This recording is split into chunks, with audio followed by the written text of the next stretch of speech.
بەناوی خوای گەورە سڵاوتان لێبێت بەڕێزان. دادگای فیدرالی عێراق هەموارکردنەوەی یاسای هەڵبژاردنی لەلایەن پەرلەمانی عێراق بە یاسایی وەسف کرد. لە کۆبوونەوەی ئەمڕۆیدا دادگای فیدرالی عێراق بڕیاریدا هەژمارکردنەوەی دەستی دەنگەکان بچێتە بواری جێبەجێکردنەوە و ئەو بڕیارەی پەرلەمانی عێراقی بە یاسایی و دەستوری وەسف کرد. بامیان دەرێک لە بەڕێزان لە ستۆدیۆی سەرەکی بابەکردڕێی هاوسوڕای بزنەوەی گۆڕان لە بەغدادیشەوە ئەحمەد حاجی ڕەشید سەرۆکی فراکسیۆنی کۆمەڵی ئیسلامی تاوتوێن پرسە دەکەین. سەرەتا راپۆرتێک دەبین دواتر لەگەڵ میوانەکانمان درێژەبان پرسە دەکەین. دادگای دەستوری عێراق لە دانیشتنی ڕۆژی پێنجشەممە 21 حوزەیراندا دوابڕیاری خۆی بە دەستوری بوونی یاسای هەمواری یاسای هەڵبژاردن دەرکرد. لە هەمان کاتدا سەرجەم ئەو تانانەی ڕەت کردەوە کە لەلایەن سەرۆکاتی کۆمار و پارتی دیموکراتی کوردستان و کۆمیسیۆنی هەڵبژاردن بۆ هەڵوەشانەوەی یاساکە پێشکەشکرا بوون. ڕۆژی شەشی ئەم مانگە و باهۆی بوونی گومانی ساختەکاری لە هەڵبژاردنی 12 ئایار ئەنجومەنی نوێنەرانی عێراق لە دانیشتنێکی نائاساییدا یاسای ژمارە 45 ساڵی 2013 هەموار کردەوە. یاسا نوێیەکەی هەڵبژاردن کاری ئەنجومەنی کۆمیسیاران و بەڕێوەبەری ئۆفیسی پارێزگاکانی هەڵپەساردوو. لە جێگەیاندا دادوەری دانا با پێی ماددەی یەکەمی یاساکە سەر لە نوێ بەشەوەی دەستی تەواوی دەنگەکانی عێراق ئەژمار دەکرێنەوە. دادگای دەستوری لامیانی هەژدە لاپەڕەدا وردەکاری تا نەیلانەکان وەڵامی لانا سکاڵا لێکرا و لە کۆتاییشدا دوابڕیاری خۆی لەبارەی یاسا هەموارکراوەکە بڵاو کردووەتەوە. با پێی بڕیارەکەی دادگای دەستوری لا کۆی 8 مادەی یاسا هەموارکراوەکە مادەکانی 1 و 2 4 و 5 و 6 و 7 و 8 هیچ کێشەیەکی دەستوریان نییە و تەواوی دانیشتەکەی ئەنجومەنی نوێنەران و ڕەوشوێنەکانی پەسەندکردنی یاسا هەموارکراوەکەش با پێی دەستور و پەیڕەوەی ناوخۆی ئەنجومەنی نوێنەران بەڕێوە چوون.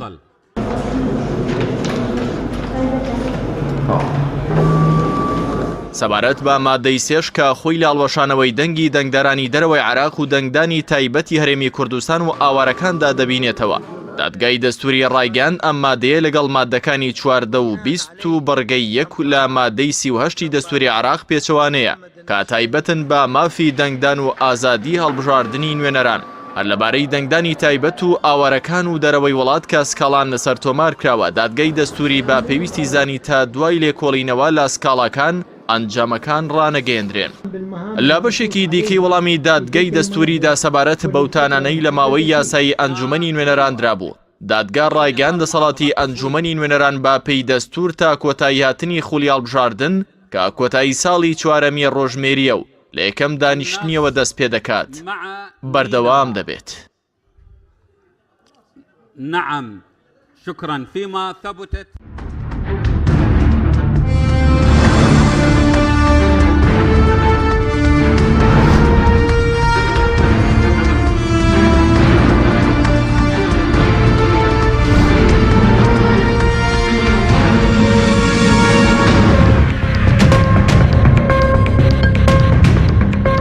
جارێکتر سڵاوتان لەبێت بەڕێزان. سوپاس بۆ میوانەکانمان کەک بابەکرد بەخێر بێنەوە سەرەتا لە بەڕێستانەوە دەست پێ بکەین چۆن لە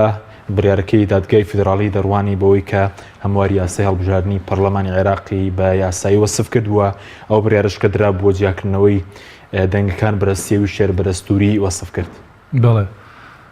زۆر سپاس. ڕاستەکەی من هەستەکەم ئەمە سەرکەوتنی هێزی خێرە بەسەر هێزی دژایەتیەوەی کە دژایەتی خێرەکات ینی لە شوێنی کەوتومانە کە خۆشبەختانە لە عێراقا لە کۆی عێراقا ینی ئەو جەدەلی نێوان هێزەکانی خێر و شەڕە هەیە لە نێوان حەق و نەحەقە هەیە لە نێوان هێزەکانی گەندەڵ و دژە گەندەڵە هەیە یعنی ئومێدێک هەیە هیوایەک هەیە ڕۆشنایەک هەیە کە ئێستا ئومێدی پێ ببەستێەوە خۆشبەختانە ئەم ئومێدە هەڵە دەرنەچوو یعنی نوخبەی سیاسی عێراق بە گشتی باسەکەم ینی دەریان خستکە لە وڵاتەدا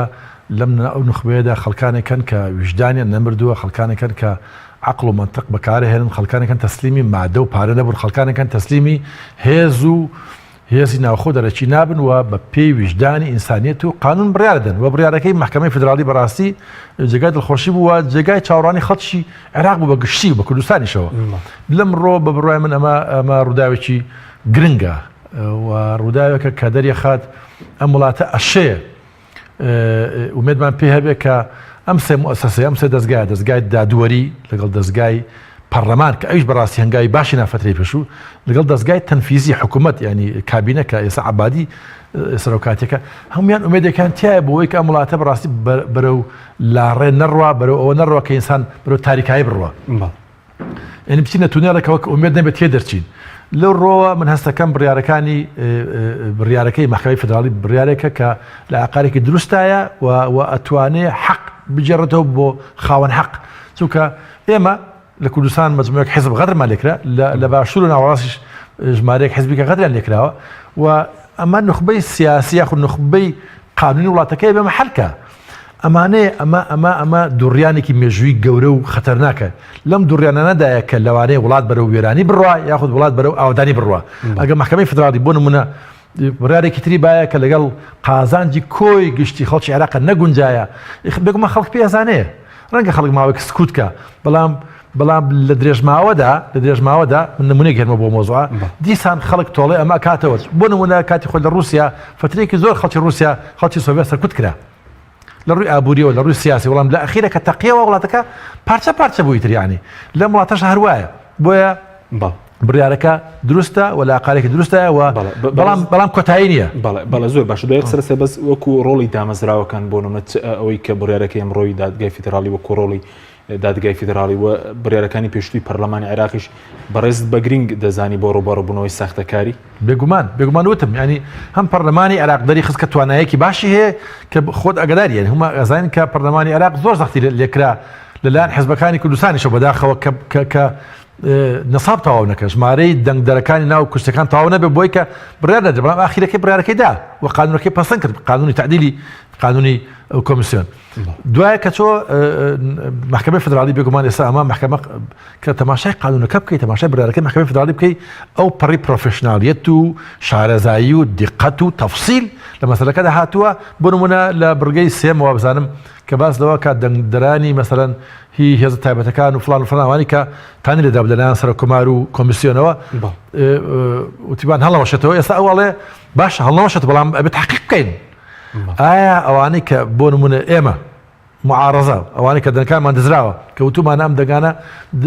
ناحەقیتیایە ئەڵێ با تاقیب بکەم بزانە ئەگەر ڕاست بێ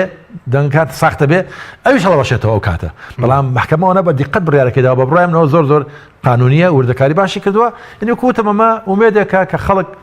لە پێش ئێمە ئومێدمان هەبوو یعنی چونکە خۆ دەزانی لە عێراقا حکمی بنەماڵەوە ئەوانە نەچۆتە ناو سڵتەی سیاسیەکەەوە نەچۆتە ناو سڵتەی کابینەوە ڕاستە هێز هەن لە دەرەوەی کابینە بەڵام ئەم حیزب بنەماڵانە ناتوان ئاقاری عێراقی حکوومەتێکە لە 1920 دروست بووە تا ئێستا ناتوان ئاقارەکە بەرەو ئاقارێکی بنەماڵەیی برن بەداخەوە لە کوردستان بۆ شەوێلی هاتووە کە ئەبێ بگۆڕێ بۆ معنایە من پێم وایە ئێمە لە قۆناغێکی هەستیا داین ئەکرێ ئێستا بڕیارەکە درراوە بەڵام چۆن ئەمە ئینگلیزی ئیمپلیمنتێکی چۆن جێبەجێ بکەین ینی ئەبێت چاوەڕێ بکەین کە بژمێرێتەوە و چێ سەپەرشتی ئەم بژارنەوەیە بکە چێ بتوانێ بیر لەوە بکەینەوە ئەگەر ئەمە بۆ نمونە ئەمە قۆناغی ئەی بێ قۆناغی بی چییە وا دانکان ژمێردایەوە دەرکەوت کە بۆ نمونە بزوتنەوەی گۆڕان دەکوسی لە سێمانی دزراوە یا هەشتی دزراوە چۆن چی بکەین ینی لەوە قۆناغی بیش بکەینەوە ئایا هەوپەیمانی دروستەکەی نەگەلێکتریە ئایا بۆ پەرلەمانی کوردستان چیەکەین ئایا چێ دێت ئیشراف و سەپەرشتی ئەم دەنگانە بکە کە وەری برینەوە ئەمەش بخۆ مۆزۆی گرنگە بەڵێ بەس بڕیارەکانی ئەمڕۆی دادگە سەرکەوتنم بۆ لایەنە معارەزەکانی کوردستانەوانەی کە نیگەران بوون و دەنگیان دزرا بوو سەرکەوتنێکی گەورەیە لە ڕووی سیاسیەوە بەتەچی سەرکەوتنێکی گەورەیە بەتاکیدە شتێکی مێژوویە ئێمە لە عێراقا یەکەم جار شتیوار ڕووبە بە تاریخی عێراق شتیوا بڵین محکمەی فیدراڵی بێتە ناو کایەکەوە و بڕیار بە بەڵام ئێمە هەستەکەم محکمەی فیدراڵی لەو وجهەنەزەرەوە کارەکەی نەکردو کە سەرکەوتن بۆ معارەزە بێگومان سەرکەوتن بۆ معارەزە لە وجهەنەزەری من و هاوڕەکانی من و خەڵکی معارەزەوە بەڵام محکمەی فیدراڵی لە دیدگایەکی قانونی ڕووتەوە ئەم کاری کردووە ئەگە سەرکەوتن بۆ لایەنێکتری شەرعی کرد یعنی چونکە ئەمە مەبەستم لە لایەنی پرۆفشنالی کارەکەی بەڵام بە تەکید ئەمە هەوڵ و ماندووبوونی کەسانی معارەزەیە کەسانی ئۆپۆزیسیۆنە کە دەنگەکانمان دزراوە دەنگەکانمان براوە و هەوڵمانداوە لە ڕێگای میدیاکان و لە ڕێگای پەرلەمانتاری بەغداوە لە ڕێگای محکەمەی فیدراڵیەوە لە هەموو ڕێکان هەوڵماندایەتری ئێمە ماندوو بن بەڕاستی لە ڕۆژی یەکەمەوە ئەم میدیای ئێوە میدیاکانی ئێمە حیزبەکانی کە هەوڵیان داوە کە با بە ئەم وڵاتە خەریکە وێرانە بێ تەنها ڕێگایەک بۆ گۆڕینی سیستمی سیاسی لە هەموو دنیادا ئێستا تقریبا پەرلەمانە و دەستگای قانوندانانە ئەم دەستگای کە قانون دانێ خەڵک دەنگدا بۆ هەڵبژاردننی کاندیدەکەی تۆ دەنجی خەڵک بدزی لە مەدایتر مە کەواتە وڵاتەکە بەرەو چیە ڕوا بەرەو تاریشیە ڕوا کەواتە لەم ڕوەوە بەڕێی من ئەمە سەرکەوتنش گەورەیە بۆ بەرەی ئۆپۆزیسیۆن بەرەی دەنگ دزراوەکان بەڵام چی وای کرد بۆ نمونە تەنات سێ لایەن کە بۆ نمونە دەنگیان هەیە لەناو پەرلەمانی عێراق ئەم بەرهەمە گەورەی لێ بکەوێتەوە مەسەلەن کە ئێستا 4 لایەن سێ لایەن مەسەلەن کورسیان هەیە لەناو پەرلەمانی عێراق ئەم ڕۆژ دادگاون بڕیارەی داوە چی وای کرد مەسەلەن ئەمڕۆ بەڕووبوونەوەی ساختەکاری بگاتە ئەم قۆناغەی ئێستا تێداین من هەستەکە مۆزۆ جدیەتەکە بوو جدیەتی گۆڕان و کۆمەڵ و لایەنەکانی تر ئەوە بوو کە لە بەغدا هەوڵماندا و جدیەت بەکار هات و علاقاتی فراوانی حزبەکانی ئێمە لە بەغدا و ماندووبوونی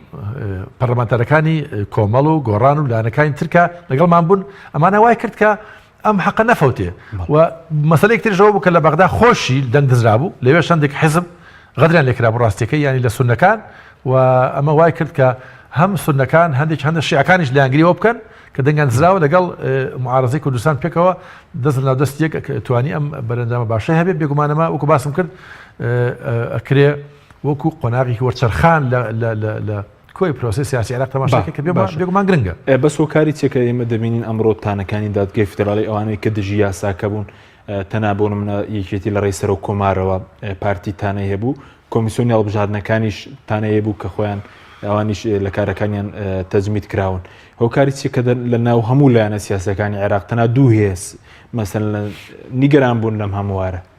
بێگومان ینی معلومە ئێمە جەدەلی ئێمە لە کوردستان لەگەڵ یەکێتی پارتی بووە و یەکێتی بە دەرەجە یەکەم لە منطقەی سلێمانی و دەوروبەریە و بە قەنەعەتی قەتعی ئێمە دەنگەکانی ئێمە ئەوان بەرنامەدانەوە بۆ دزینی بۆ بردننی ینی و بێگومان سەغڵەت بوون بەوە بەشێک لەو دەنگانە بە بڕای ئێمە لەلایەن هێزە تایبەتەکان و تەلەفەکان ترەوە براوە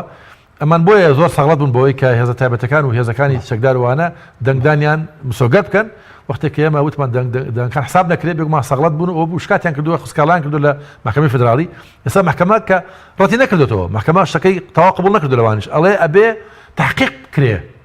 سکاڵاکەی بۆ شەتە قبول کردووە ینی وتێ شەرتی فاسخە لە قانونە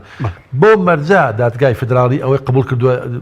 سکاڵاکەی ئەوان کە ئەو دەنگانە دیقەت لەسەری بکری ئەگە تەزویری تا بۆش حساب ناکرێت بە هەمان شێوە سوپاس دەکەین ئەگەر بچین لای مامۆستا ئەحمەد مامۆستا زۆر سوپاس بۆ بەشداریتان لە بەرنامەکەماندا ببوورە کە کەمێکیش درەنگ هاتینە لای بەڕێستان سەبارەت بە گرنگی بڕیارەکەی پەرلەمانی عێراق کە ئێوە دەمێک کە لە عێراق لەناو پەرلەمانە کار دەکەن و ئەمڕۆژ دادگای فیدراڵی دەستوریبوونی ئەو بڕیارەنەی پەرلەمان و هەموارکردنەوەی یاسای هەڵبژاردنەکانی سەلمان باخیان بڕیارەت چییە و چ کاریگەریەکی دەبێت لەسەر مەسەلەی ئەنجامی هەڵبژاردنەکان و ئایندەی پرۆسی سیاسی لە عێراق بەناوی خۆی بەخشندەی مێرەبان سوپاس بۆ ئێوە سوپاس بۆ بینەدانتان بەخراستنی برای بەڕێزم مامۆستا فەکر باوکردڕەوی یەکەم بەڕاستی ئەم بڕیارەی دادگای باڵای فیدراڵی ئەمڕۆ کۆمەڵێک مەبادی تری چەسپان کە بریتێ لەوەی میهانیەتی دادگای باڵا دووبارە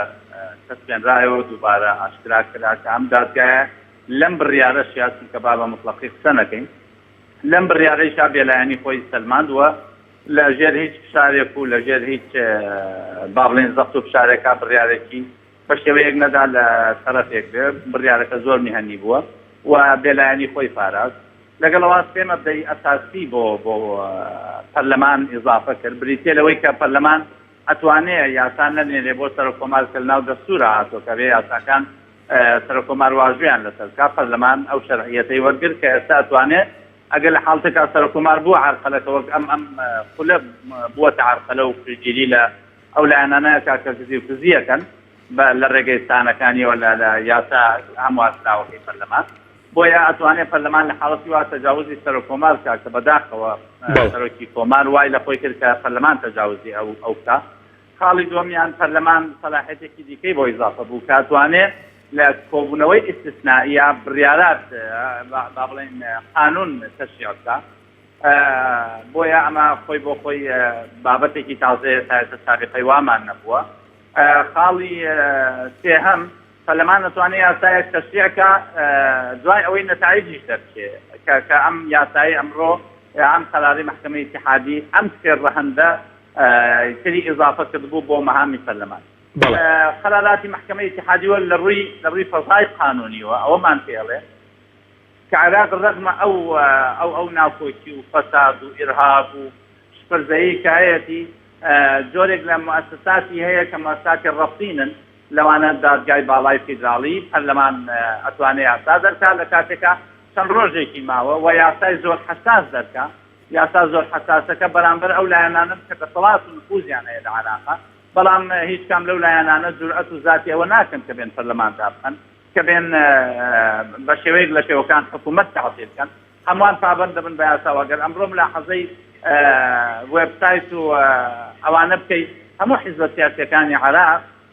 بە گەورە و بچووکە و پێشوازیان لە پەرلەمانە لە بڕێوەکەی محکەمەی ئیتحادی کردووە کەواتە ئەمە ئەومان پێڵێ کە عێراق جۆرێک لە مؤسساتی ڕەسینی بۆ دروست بووە و ئیشەکرێ بەو ئاراستیە لەگەڵ ئەوەشە خاڵی نییە کە عێراق یەکێکە لە فاسدترین وڵات لە ڕووی مالی و ئیداریەوە بەڵام 2000 ئەبێ ئەمامە بە هەند وەرگرین کەوا ئێمە ئەتوانین وەکو فرد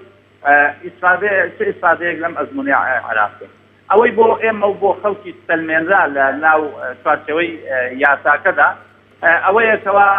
محکەمەی ئیتحادی بە شێوەیەک لە شێوەکان ئەوش قەناعەتی کردووە بە ئەوەی کە تەزویرێک کراوە دوای ئەوەی لجنەی تەقەسی حقایقی پەرلەمان بە بەڵگە ئەوەی سەلمان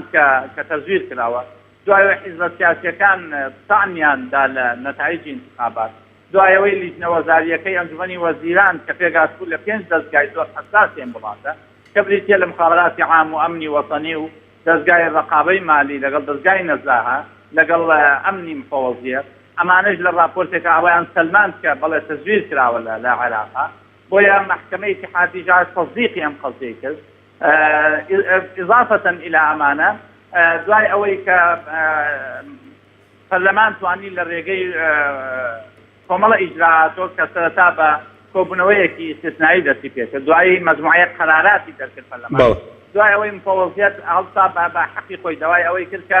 قرار ملزم نییە بۆ مفەوەزیە ڕاستە بەشێکە لە ژێر ئیشرافی پەرلەمان هەیە بەڵام قەراراتی پەرلەمان ملزم نییە بۆ جهاتی تەنفیزی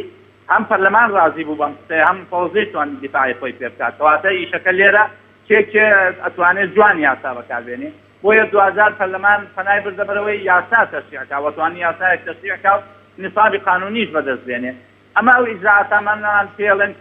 کە عێراق لە دۆخێکایە ئەتوانێت بە شێوەیەک لە شێوەکان سەروەری یاسا بپارێزێ لە هەندێک لە بابەتەکان. بەڵێ مامۆستا کاریگەریان بڕیارە چی ئێستا بۆ نمونە کاریگەریەکانیان بڕیار لە سەرنجامی هەڵبژاردن بڕیارەکانی ئەمڕۆی دادگای فیدراڵی چ کاریگەرێکی دەبێت خەڵک دەڵێن ئایا نەتیجەکان دەگۆڕێت چکە خەڵک چاوەڕێی گێڕانەوەی دەنگە دزراوەکانێتی نەتیجەکان دەگۆڕێت ئەم دوایان بڕیارە؟ ئێمە پێشەوەی باس لە نەتیجەکان بکەین باز لە شقلی بڕیارەکەکەین بڕیارەکە بە ئاڕاستەی بەرژەوەندی خەڵکی عێراقا چونکە لە ڕێی قانون و مامەڵاتێ بڕیارەکە سەلماندنی ئەو قەزەیە کە لایەنە گزی لێکراوەکان داخوازیان هەبوو کە لە ڕێگەی یاساوە ئەو بابەتە بسەلمێنن و هەموو فەقەرەکانی تەسویت کرد تەنها فەقەرەی سێهەم نەبێت مادەی سێهەم کە مادەی سێهەم ئەگەر سەیری بکەین دوو خوێندنەوەمان هەیە بۆی یەکەم لە ڕووی شکلیوە ئەم مادەیە ئیلغا کراوەتە بەڵام لە ڕووی مەزمونیەوە مادەکە هێڵراوە لە ڕووی مەزمونیوە ئەڵێ لە ڕاستیە با من اعترافێک بکەم لەسەرەوەی کە پەرلەمان یا پەرلەمانتاران ورد نەبووین لەو بابەتە کە ورد نەبووین بە معنایەوەی دوو سەلاحیەتمان داوە بە خۆمان هەم سەلاحیەتی تەشریعمان داوە بە خۆمان وەکو تەشریعمان کردووە کە بێ حەد و فەرز بکرێ هەم تەجاوزی سەلاحیاتی تەشریعیمان کردووە کە نەتیجەشمان ئیلغا کردووە بۆ نمونە نەتیجەی دەنگانی خارج و نازحین و حرەکەی سوکانی و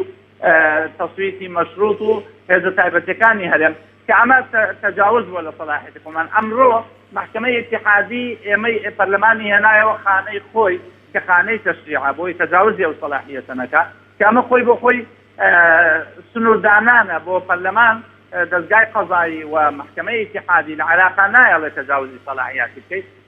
پەرلەمان سکەی تەشریعی هەیە بۆیە ئەم مادەیە مەزمونەن ماوە کە باز لەوەیە کە ئێوە کەوتوتانە ئەمانە لەبەر تەزویری الغاتێ بیسەلمێنن با بسەلمێ کە تەزویر هەیە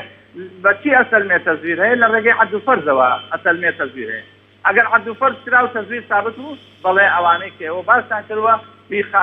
با بڵێن تەسویتی خارجە حرەکەی سوکانیە مخەیماتی نازحینە تصويتي مشروطة إضافة إلى هذا تایبەتەکانی هەرێم کەواتە ئەم یاسایە یا هەمواری ئەم یاسایە ئەساسوەتە خانەی جێبەجێکردنەوە بۆیە لە ئێستادا لە چەند ڕۆژی داهاتووە سوڵتەی قەزایی دەستەکا بە ئالیەتی دانانی عەمەلیە حەد و فەرز و چاوەڕێیەک لە دانانی عەمەلیە حەد و فەرزان نەتایج بگۆڕێت چونکە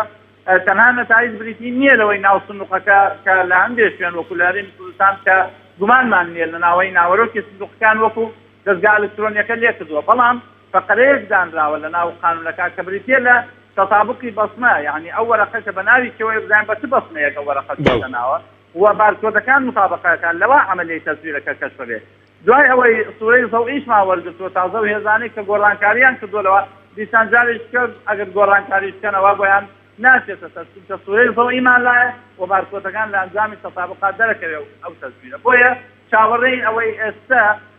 تۆپ لە مەلعەبی دەستگای قەزاییایە کە بتوانێت بە شێوەیەکی نەزیه بە تایبەتی ڕووم لە هەرێمی کوردستان ئەسن کە ئەو قازیانەی لە هەرێمی کوردستان دانراون لایەن دەستگای قەزایی هەرێمەوە تەرشیح کراون بۆیە سەنگی مەحەکە کاوانە چۆن محکەمەی ئیتیحادی ئێستا هەموو عێراقیان بە هەموو جیاوازی بیربۆچون و ئایدیایەکانەوە باز لەوە کە ئەمڕۆ محکەمەی ئیتیحادی زۆر میهەنیانە و زۆر بێلایەنانە مامەڵەی لەگەڵ کەیسەکە کردووە خوازیارمە دادوەرانش لە هەرێم کە هەرسێکیان کوردن زۆر میهەنیانە و زۆر بێلایەنانە مامەڵە لەگەڵ خەڵکێکا بکەن چونکە هەموو خەڵکی کوردستان ئاگادارەکەینەوە کە ئێمە بێدەنگ نابین لە حاڵەتێکە هەر خروقاتێک و هەر تەزویرێک بینین چونکە لە دوای نەتایج یەکسەر دەستەیەەکە و تانە لە هەموو ئەو نەتایجانە دەین ئەگەر بزانین خەلەلێک لە ناو عەمەلیەی حەد و فەرزەکە هەیە و ئالیەتی زۆر گونجاو دائانرێ بەوەی کەوا داوا کراوە لە ئومەوی متحیدە سەرپەرستی عەمەلیەکە بکایە بەشدار بێ و داوا کراوە کە کامێرەی چاودێری هەبێ مراقبینی دەولی هەیە ئیضافەتەن إلى چاودێری کیانە سیاسیەکان کە ضرورە کیانە سیاسیەکان بە تایبەتی ئەو چوار حیزبە گزی لێکراوە بە شێوەیەکی ئەساسی پێویستە لە ئاستی ئەم مەسئولیەتە بن چونکە ئەوەی ڕۆڵی ئێمە بوو تا ئێستا لە پەرلەمان ئەگەر ئەو شایەتیمان بۆ بدرێ بە ئەحسەنی ما یەکون هەڵساین بە ڕۆڵی خۆمان توانیمان قەرار دەرکەین دوای قەرار گۆڕیمان بە قانون دوای قانون لە محکەمەی ئیتیحادی ئەمڕۆ ژمارەیەکی زۆر پەرلەمانتار لە ناو هۆڵی محکەمە ئامادە بووین بۆ ئەوەی قەزا بزانێت کە ئێمە مهتەمین بۆ ئەوەی هاوڵاتیان و خەڵکی بزانێت کە ئەوەی ڕۆڵی ئێمە بێت تا محکەمەی ئیتیحادی لەگەڵ یاچین بۆیە لە ئێستادا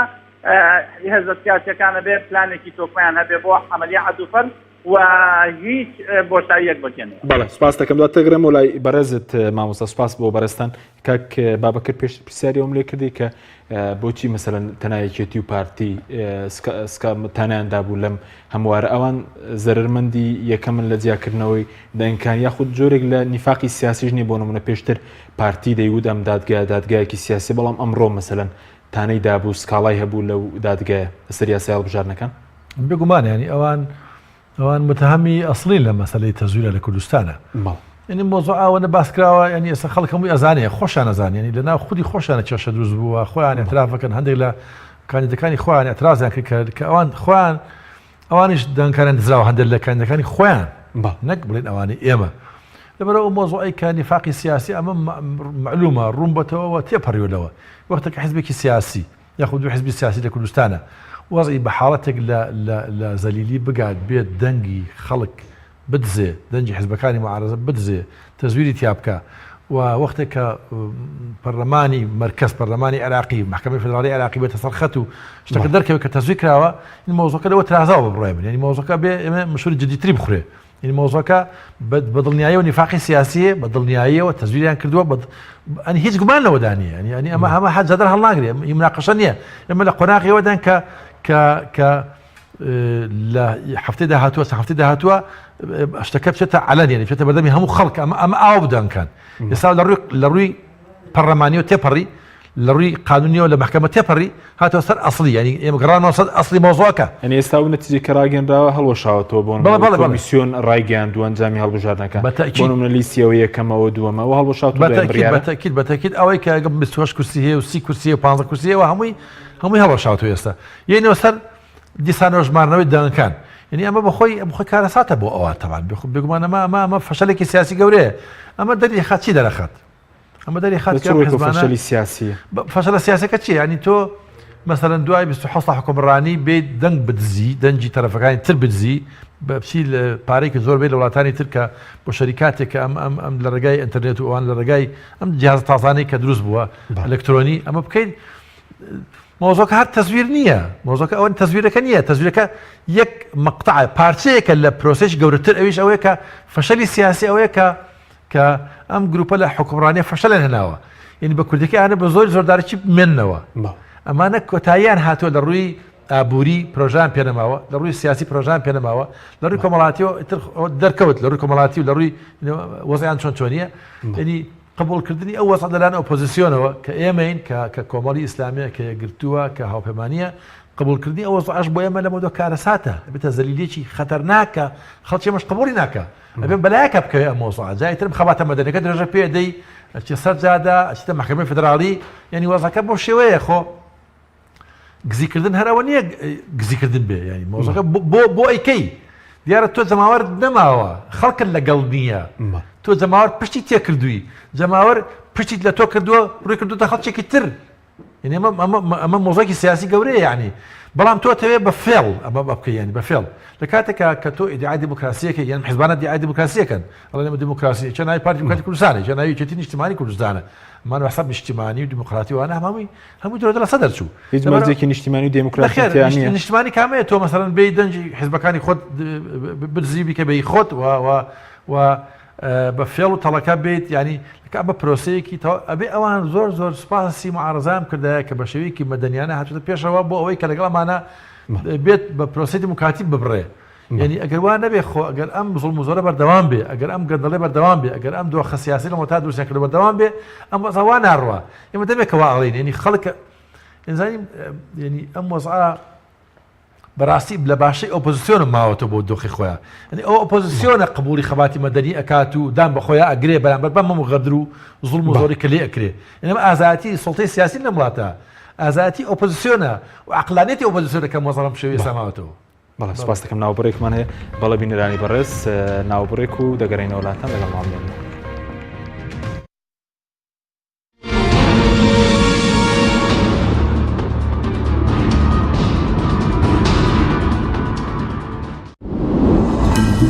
تۆپ ئارت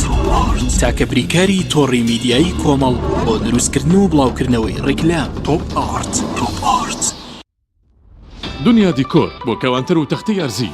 لە دنیا دیکۆر ئامادەین بۆ دروستکردنی کەوانتەر و دانانی تەختەی ئەرزی بە باشترین کوالیتی و نرخی گونجاو دروستکردنی کەوانتەر بە خواستی خۆتان بە کەرەستەی MDF و HDF و HPL و R-Click و داری سروشتی و باڵۆن پرێس هەروەها دروستکردنی کەوانتەری تاقیگە و WC و کابینات با کەرەستەی کۆمپاکت لامینات کە دژە بەکتریا و دژە ئاو و دژە ئەسیدا بۆ دڵنیابوون لە کوالیتی و نرخی گونجاو تەنها دنیا دیکۆر هەڵبژێرە دنیا دیکۆر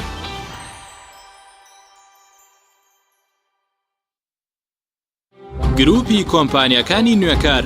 بۆ جوانکاری بیناسازی گروپی کۆمپانیەکانی نوێکار لە وەرزێکی نوێی کارکردنیدا هەڵدەستێت بە داشکاندنێکی بەرچاو بۆ سەرجەم مەوادی جوانکاری بیناسازی و پێداویستیەکانی هەمیشە تۆکمەی و جوانی و خێرایی لە پێشینەی کارەکانیەتی وە سەرجەم کارەکانی کۆمپانیای نوێکار زەمانی 10 ساڵی لەگەڵدایە لە سەرجەم پارێزگاکانی هەرێم کار دەکەین و گواستنەوە و بەستن بێ بەرامبەرە لە ئەزمموی کارەکانمان هەمیشە تۆکمەی و جوانیمان دڵنیاکەرەوە بۆ کڕیارانمان ناونیشان کەلار شەقامی سەرەکی لیوا بازار بەرامبەر مزگەوتی تەقوا گروپی کۆمپانیەکانی نوێکار فانسینێت خێراترین هێڵی ئینتەرنێت بە داوانلۆدی بێسنوور ئێستا لە خزمەت کڕیاراندایە فانسینێت جۆرەها کارتی پڕکردنەوەی بۆ ئامادە کردوون کە سەرجەمیان داوانلۆدیان بێسنوورە بۆ ماڵ و شوێنە گشتیەکان کارتی 9000 دیناری بۆ ماوەی 1 هەفتە کارتی 7000 دیناری بۆ ماوەی 15 ڕۆژ کارتی 30000 دیناری بۆ ماوەی مانگێک کارتی 40000 دیناری بۆ ماوەی مانگێک و بە خێرایی زیاتر کە تایبەتە بە یاری ئۆنلاین هێڵی فانسینێت لە ڕێگەی ئامێرێکی تایبەت کە لە سەرباندا دەنرێت وەردەگیرێت و لە ڕێگەی گێنەرێک بۆ ئامێری بڵاوکردنەوە لە ناو ماڵەکەت یان شوێنی کارەکەت کاری پێدەکرێت ژمارەی تەلەفۆن 0 224 75 74 یان 0 194 36 37 فانسینێت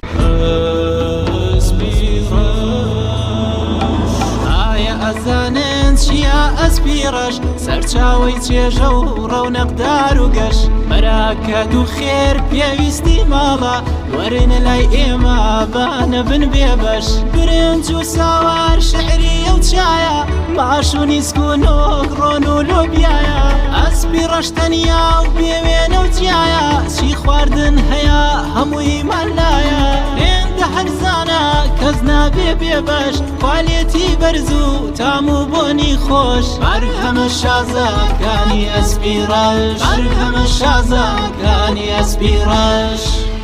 بەرهەمەکانی گروپی ئەسپی ڕەش. تۆپ ئارت تاکە بریکاری تۆڕی میدیایی کۆمەڵ بۆ دروستکردن و بڵاوکردنەوەی ڕیکلام. تۆپ ئارت.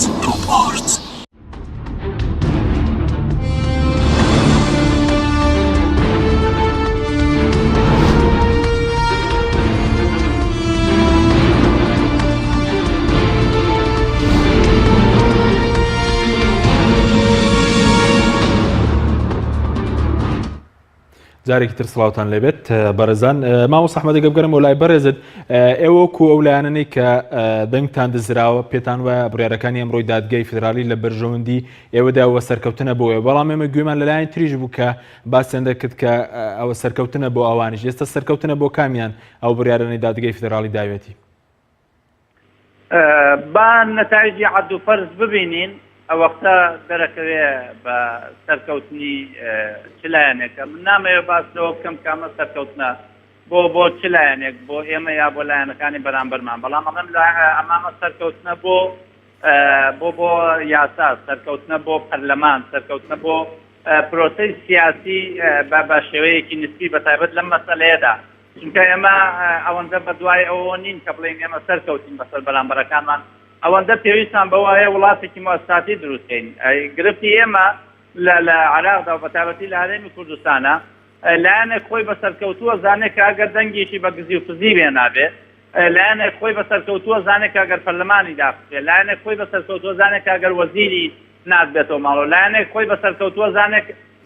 کە پرۆسەی ئابووری بە تەواوی مانە جومکەکانی کۆنتڕۆڵ کرد بێت. لە ڕاستی ئەمە سەرکەوتن نییە، ئەمە ئەو پەڕی شکستە، بەڵام ئەو بە سەرکەوتن پیشانێدا. بۆیە سەرکەوتنە و سەرکەوتنەیە کە وڵاتێکی مؤسساتی دروستکەی، سەرکەوتنە و سەرکەوتنەیە پەرلەمانەکەت بتوانێت یاسای چاک دەرکە، سەرکەوتن ئەو کاتە پێوترێ سەرکەوتن کە مەسەی قەزاییت بێلایەن بێ کە میهەنیان کار بکە. بۆیە ئێمە ئەوە ئەگەر لە بەرژەوەندی ئێمە تەواو بێ یا پێچەوانەکەی بێ، ئێمە ئەوە بە سەرکەوت نەزانین کە مؤسسەی قەزایی ئەمڕۆ میهەنیانە بڕیاری داوە بێلایەنانە، ئەوە بە سەرکەوت نەزانی کە پەرلەمانی عێراق توانی یاسایەک هەموار بکە و نەتیجەتەن سەری گرتووە. بۆیە ئەگەر دەرەنجامەکان بە هەر شێوەیەک بن، ئێمە سەیری دەرەنجامەکان ناکەین بەو ئەندازەیەکەوە سەیری کۆی پرۆسە سیاسیەکەکەین، سەیری کۆی پرۆسە ئیداری و یاسایەکە. بەڵێ بەس مامۆستا بۆ دەنگدانی تایبەت ئەوەی کە ئەمڕۆ دادگا پێشترەوەی ئێوە ئیلغا کردوتەوە بۆ نمونە دەنگدانی تایبەت ئەگەر تەزویری تێدا بوو و ئەوە سەلمێرە کە تەزویر تێدا کراوە دەنگدانی تایبەت بە پێی بڕیاری دادگا هەڵدەوەشێتەوە بۆ نمونە دەنگدانی تایبەت؟ هەموو دەنگدانەکە یعنی دوو فەقرەیە لە مادەی یەکە باسی هەموو دەنگدانەکانە کاتۆ کە بێ عەمەلیە عەدل و فەرز بەدەستی بکرێت. حاڵەتی دووەمیان لە مادەی سێ تەفسیلێکی داوە، باڵێن جیاوازی کردووە، فەصلی کردووە لە بینی صلاحیەتی تەشریع لەگەڵ صلاحیەتی قەضا. صلاحیەتی قەضائی ئیلغایە، ئەوە صلاحیەتی پەرلەمان نەبووە کە بۆ خۆی با بڵێن بڕیارەکەی لەسەر ئەوە داوە. بۆیە بە دڵنیاییوە ئەگەر لە هێزە تایبەتەکان تەزویر کرابێ ئیلغا بێتەوە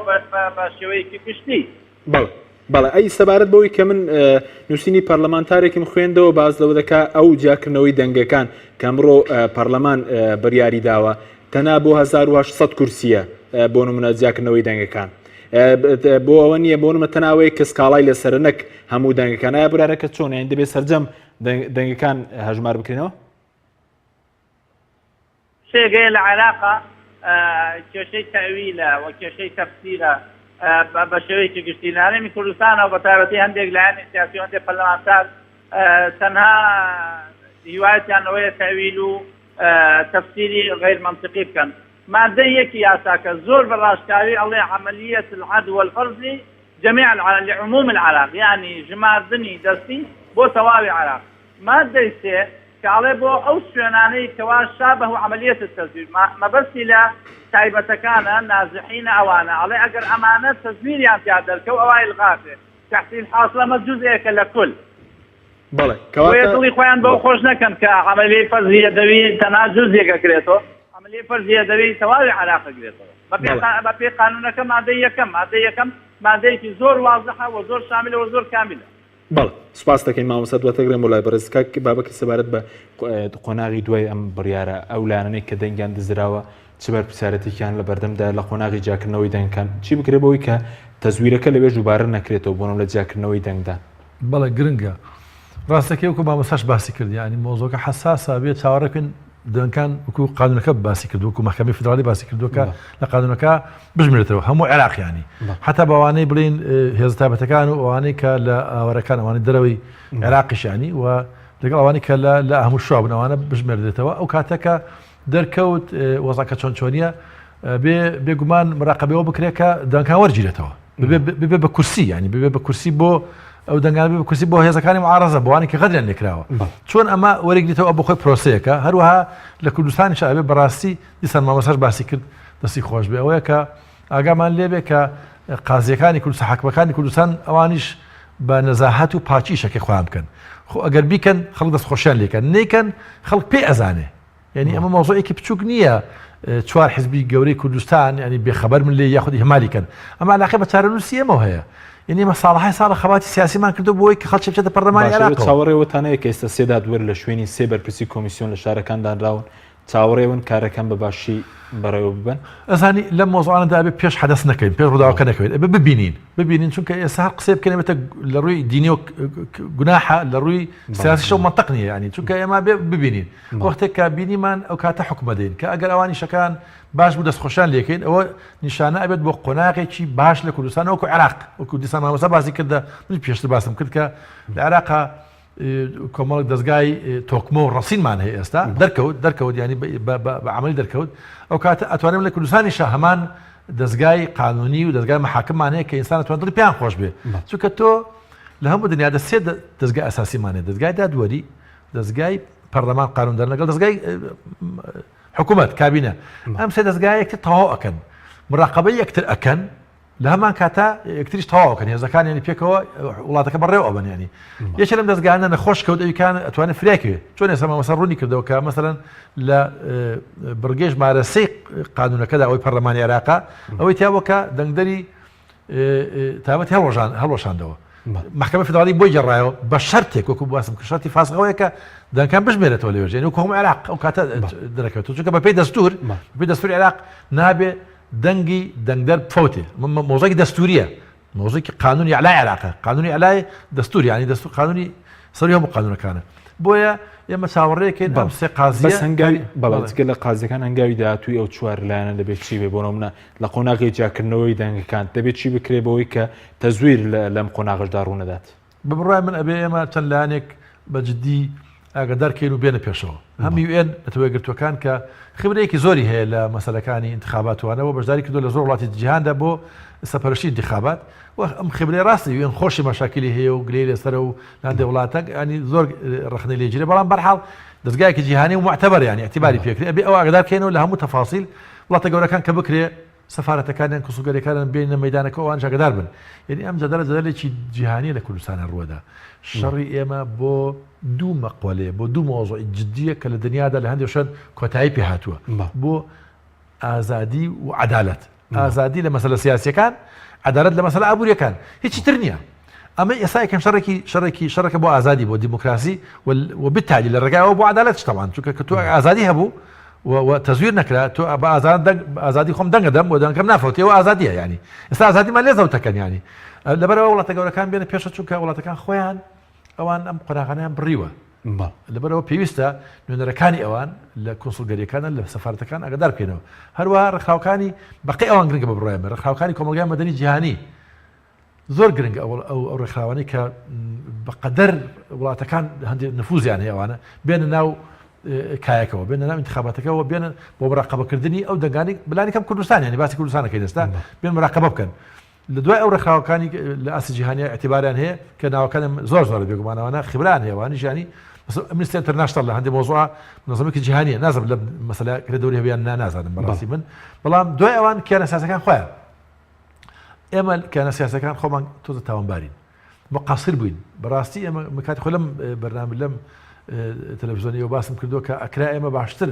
یعنی هوشیارتر بین بەرامبەر بە ئەم نخبە سیاسی کوردستان کە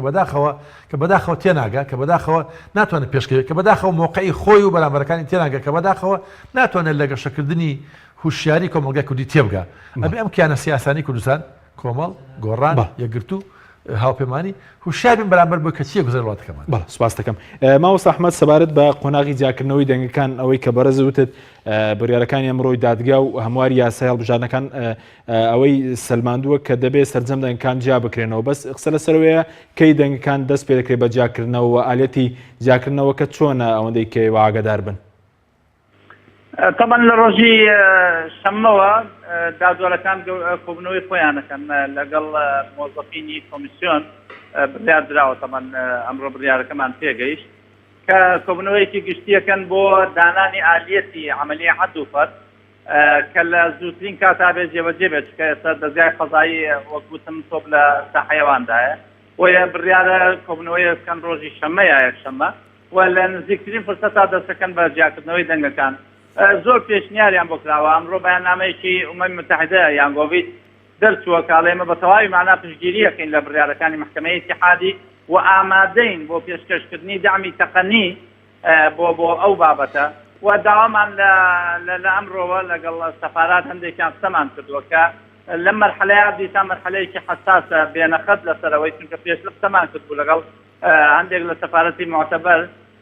و ئەمڕۆژ دووبارە دەستان کردەوە بە ئیتساڵات بۆ سەفارەتانەوە کە بێنە سەر خەدوە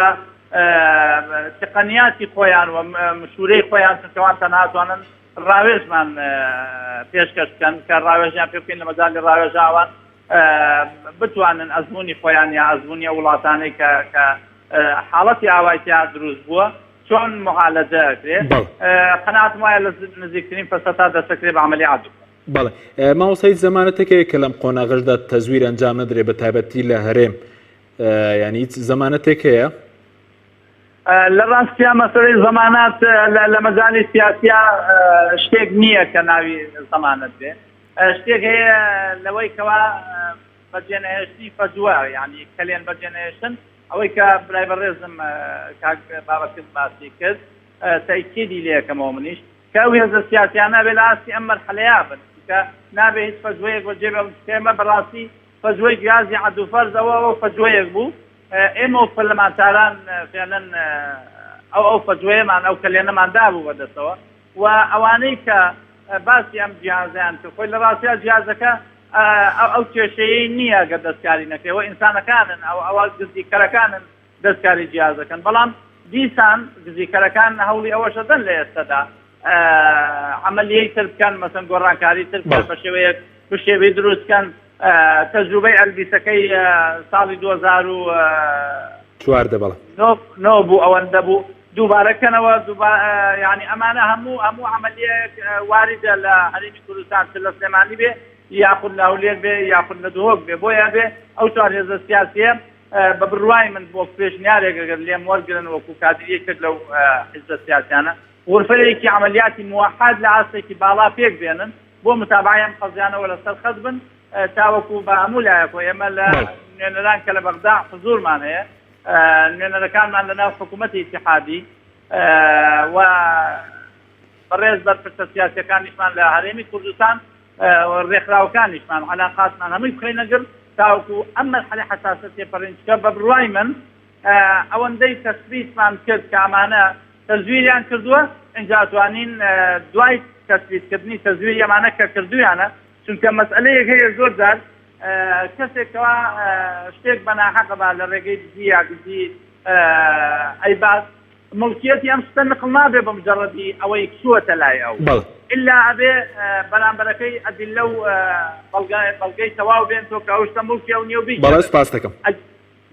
بەڵێ سپاس دەکەین مامۆستا زۆر سپاس کاک بابکر زۆر بە کورتی پێ دوای ئێستا گەر هەوڵێکی شەوێ بۆ نەمەوە دەرشکنەوەی پەرلەمانی تەمەنی پەرلەمانی عێراق بۆی ئەو تەزویرەیە کە هێزەکان لێرە ئەنجامیان داوە لە ناوەڕاست و باشتر تەزویر بۆتەوە کاریەوەی کە تەمەنی پەرلەمان درێژ بکرێتەوە بە کورتی بێ سپاس دەکەم بێگومان وایە بێگومان خۆی